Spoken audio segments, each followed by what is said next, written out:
Ramadhani kutoka Uganda, kutoka Terego, Erewa, alikuja hapa, alipata accident katika mishipa mwili, hawezi kusema kabisa, akafanywa dawa Uganda mzima, Kenya mzima, akaja hapa mpaka Ruzinga, akaambia huyu hawezi tena kusema, mishipa yake imekatika, ataishi vivi hasemi.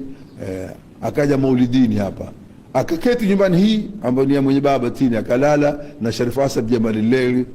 Usiku ameinuka Ramadhani asema, na alikuwa hasemi tena, miaka hasemi. Alipoinuka na Sharif Asad akamwita, Sharif Asad nani? Kamba Ramadhani. Ramadhani hasemi. Kamba nimesema. Kwa nini? Kamba amekuja Sharif Saidi, ameniambia inuka useme, na nimeinuka nimesema. Haji Haruni alomleta alikuwa amekwenda Mombasa, akamwona Sharif Saidi, kamba Ramadhani nimemsemesha, mwambie Musali kwa Ramadhani amesema.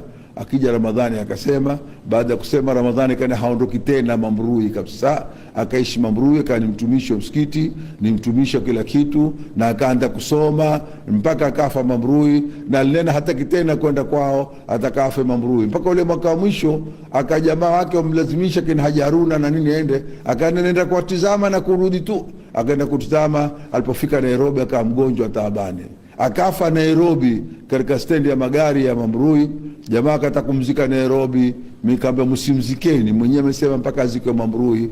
Pale pale wakaitolea faili alkhair, wakampakia kwa ndege, tukampokea, tukamzika Mambrui mbele Sharif Saidi tini ya banda pale. Mwenyezi Mungu amrahamu, na alitumikia Mambrui kwa nyakati mingi sana, na una gharaibi na ajaibi. Maulidi ya Mambrui yana visa vingi sana ambao kama nataka kuzieleza.